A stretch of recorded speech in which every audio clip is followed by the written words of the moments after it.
La meilleure radio. Radio Afrique Santé. Les meilleurs animateurs. Le son qui vous fait vibrer.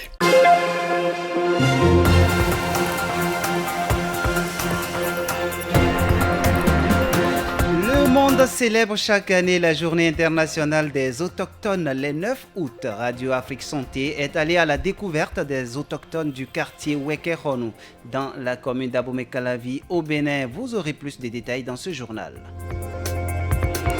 À suivre également dans cette édition, le Salon international de l'élevage, l'espace pour demain, un lieu précurseur et unique sur un salon qui présente les pratiques et enjeux d'avenir du monde de l'élevage.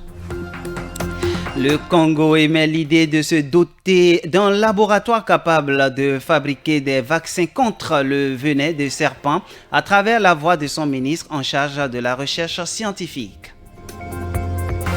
C'était les principaux titres. Place au développement.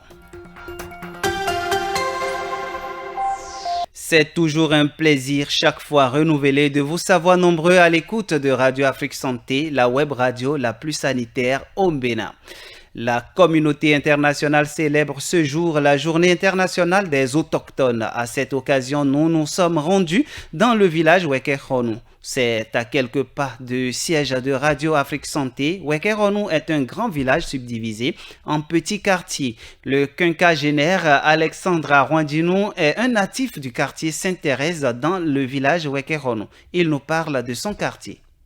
Et le quartier, mon papa l'appelait Tchitchame à cause d'une herbe qui est tellement dure. On a donné ce nom à ce quartier. Bon, il faut noter d'abord en passant que les premiers missionnaires étaient arrivés s'installer ici et c'est ici qu'on célébrait la messe catholique. Donc, au fil des jours, ils ont ramené ça à Kassato et c'est ça qui est Immaculée Conception à Kassato aujourd'hui. Les choses évoluant toujours, nous avons une station ici appelée Sainte-Anne.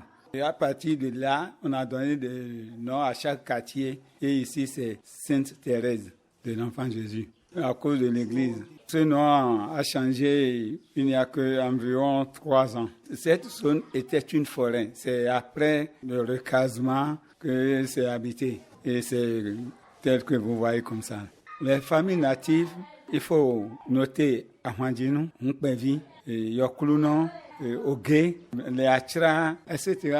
Pour énumérer, on oublie des fois. La cohabitation entre les autochtones et les allogènes se passe dans un climat de paix. Alexandre Arwandinou nous parle des activités que mènent le plus souvent les habitants du quartier Wekeronou. On l'écoute au micro de Erwan Oliide. Plus souvent, bon homme est cultivateur. Donc, il y a la pêche, l'agriculture qui dominent les activités d'ici. Nous ne sommes pas loin de Soava. C'est le bas-fond là qui est tellement riche et qui nourrit la population. Il y a une école depuis plus de 40 ans. Il n'y a pas de centre de santé public en tant que tel, mais il y a des centres de santé privés. Si l'État peut penser à nous, nous aider à avoir un centre, puisque généralement ils disent que nous sommes à quelques kilomètres d'Akasato, c'est pourquoi on ne peut pas en avoir, mais on le souhaite parce que la population de Wekeronou n'est plus une petite population. Il faut un centre de santé. Bon, il y a un relais à Wekeronou quand même qui essaie d'aider la population. Je vais demander à ce que nos gouvernants pensent à nous parce que vous voyez à côté là, il y a un caniveau qui est en mauvais. C'est fait à moitié par les Chinois et ceux qui sont en bas là-bas, vous aurez l'occasion de le voir et de voir comment ils vivent avec les eaux de ruissellement qui rentrent dans les chambres. Parlons nutrition dans ce journal. Au Bénin, le manioc est un légume tuberculeux très prisé. Cette culture résistante à la sécheresse est l'un des aliments de base, surtout dans le pays. Un promoteur de boulangerie associe même ce tubercule au blé dans la préparation du pain. Et cela lui marche encore mieux en cette période de la flambée du prix du blé due à la crise mondiale. Cependant, le mélange du manioc et du blé pour faire du pain est-il bénéfique pour la santé? Élément de réponse dans cette production de Erwan Oliide. Le pain est l'un des aliments de base de plusieurs sociétés. Il s'invite au quotidien dans nos repas, surtout au petit déjeuner. Mais quelles sont les propriétés nutritionnelles du pain de blé? Le nutritionniste diététiste Sotek Bédé répond. Le blé est composé majoritairement de glucides et de fibres. Il contient aussi en de faibles quantités les lipides et les protéines. Côté micronutriments, le blé contient des vitamines du complexe B, largement en tête d'ailleurs, et suivi du phosphore, du potassium, du calcium, du cuivre, du fer et du magnésium accessoirement. À ce niveau, je dois préciser que le traitement subi par le blé avant d'être transformé en farine qui va servir à la fabrication du pain fait qu'une grande proportion des substances nutritives que je venais de citer sont débarrassées. Heureusement qu'il y a certains producteurs de pain qui font bien de miser sur des farines à base de céréales complètes ou de blé complet, c'est-à-dire des farines qui n'ont pas subi de transformation ou de raffinage. Et ce pain en question permet aux consommateurs de bénéficier de l'intégralité des substances nutritives contenues dans le blé ou dans ces céréales. Les pains, les beignets, les biscuits à base notamment de farine de manioc panifiable, c'est une réalité au Bénin. Prudence Egaoui est le directeur des exploitations d'une boulangerie à Ouida, une usine qui utilise le manioc dans la fabrication de ses produits. Il nous parle du pourcentage de manioc utilisé par sa boulangerie dans la fabrication du pain. Nous incorporons la farine panifiable dans les deux grandes catégories de pain que nous fabriquons, c'est-à-dire quoi? La catégorie des pains salés et la catégorie des pains sucrés. Dans les pains sucrés, la farine panifiable est incorporée à 20% et dans les pains salés, la farine panifiable est incorporée à 15%. Ouida Pain produit également des biscuits et à ce niveau, la farine panifiable est utilisée à 100%. Au démarrage, c'était vraiment du fiasco. Des tonnes de pain sont pourris parce que les gens refusent de prendre, les gens refusent de consommer. C'est vrai, cette difficulté aussi avance à petits pas, mais ce n'est pas encore sûr que cela doit être. Vu la commande que nous recevons, vu le besoin en pain fabriqué avec manioc qui devient de plus en plus croissant, nous continuons de nous battre pour améliorer notre plateau technique. Si la demande du pain fait à base de manioc devient de plus en plus croissante, c'est sans doute parce que les consommateurs ont compris que le manioc possède d'immenses propriétés nutritionnelles que nous expose ici Sotek Bédé. Mais on ne saurait dire si les substances nutritives du manioc sont conservées dans le pain fabriqué à base de manioc, avait-il le nutritionniste diététiste.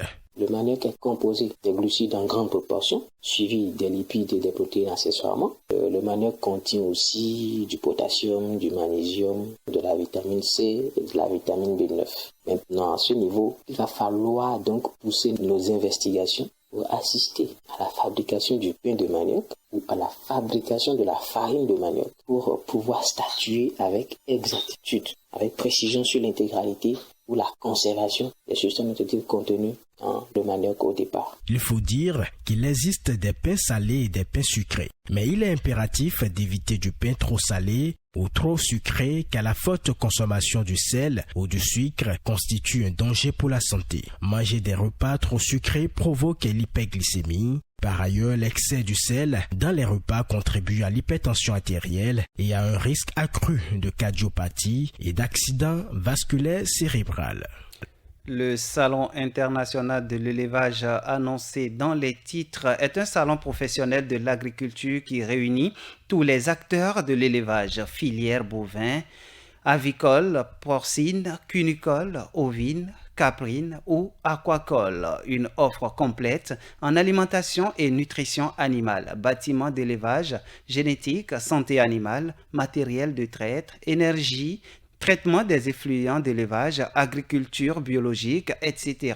InnovSpace récompense les dernières innovations du secteur de l'élevage, présentation et concours génétique de qualité. Aux États-Unis, nouvel échec des républicains dans l'Ohio sur la question du droit à l'avortement. Les électeurs ont rejeté mardi 8 août dernier une réforme législative proposée par les républicains. L'issue de ce vote aurait pu avoir des conséquences importantes sur le référendum prévu en novembre 2023, notamment sur la question de l'avortement. Une note sportive pour clore cette édition. Le Bénin participe à l'édition 2023 du tournoi international des zones ouest et centre d'Afrique de tir à l'arc, prévu à Abidjan en Côte d'Ivoire du 28 août au 3 septembre 2023. Depuis le 7 août dernier, l'équipe nationale de tir à l'arc est entrée en mise au vert pour mieux préparer cette compétition.